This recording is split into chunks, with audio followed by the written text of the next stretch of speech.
নমস্কার, আমি চায়না আবারও একটা নতুন রেসিপিতে আপনাদের সবাইকে স্বাগত জানাই। আজকে বানিয়েছি ঝরঝুরে চিড়ের পোলাও। বানানো কিন্তু ভীষণ সহজ, আর বন্ধুরা খেতে কিন্তু অসাধারণ লাগে। চলুন তাহলে শুরু করি। এখানে নিয়েছি 200 গ্রাম চিড়ে। বন্ধুরা, চিড়েটা কিন্তু মোটা নিতে হবে, পাতলা নিলে হবে না।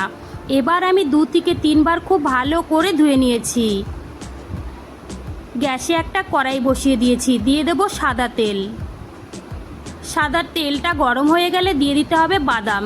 এখানে আমি বাদামের পরিমাণটা একটু বেশি নিয়েছি, তোমরা চাইলে কম করেও নিতে পারো।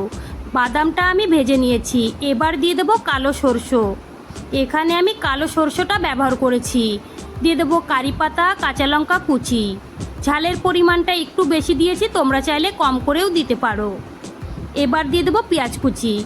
পেঁয়াজ কুচিটা দিয়ে কিন্তু 1 থেকে 2 মিনিট সময় নিয়ে ভেজে নিতে হবে।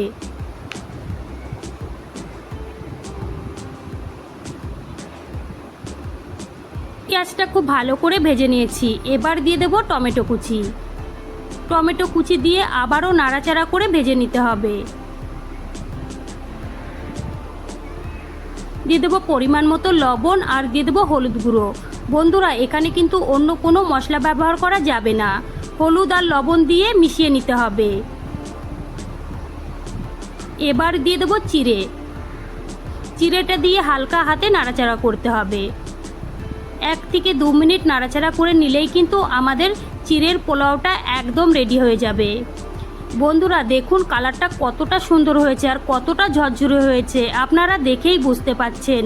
উপর থেকে ছড়িয়ে দেব ধনেপাতা কুচি, আর দিয়ে দেবো একটু লেবুর রস। বন্ধুরা, লেবুর রসটা দিলে কিন্তু চিড়ের পোলাওটা খেতে অনেক বেশি ভালো লাগবে। থাকলে কিন্তু অবশ্যই দিয়ে দেবে। বন্ধুরা, পোলাওটা কিন্তু আমার একদম রেডি হয়ে গেছে, দেখতেই পাচ্ছেন। এবার আমি গ্যাসটা অফ করে নামিয়ে নেব।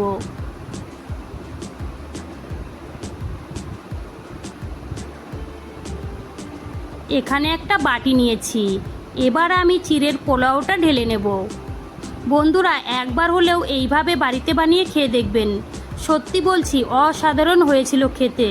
সকালে বা বিকেলে আপনারা যখন ইচ্ছা বানিয়ে খেতে পারেন, ভীষণ ভালো লাগবে। উপর থেকে ছড়িয়ে দেবো একটু ধনেপাতা কুচি।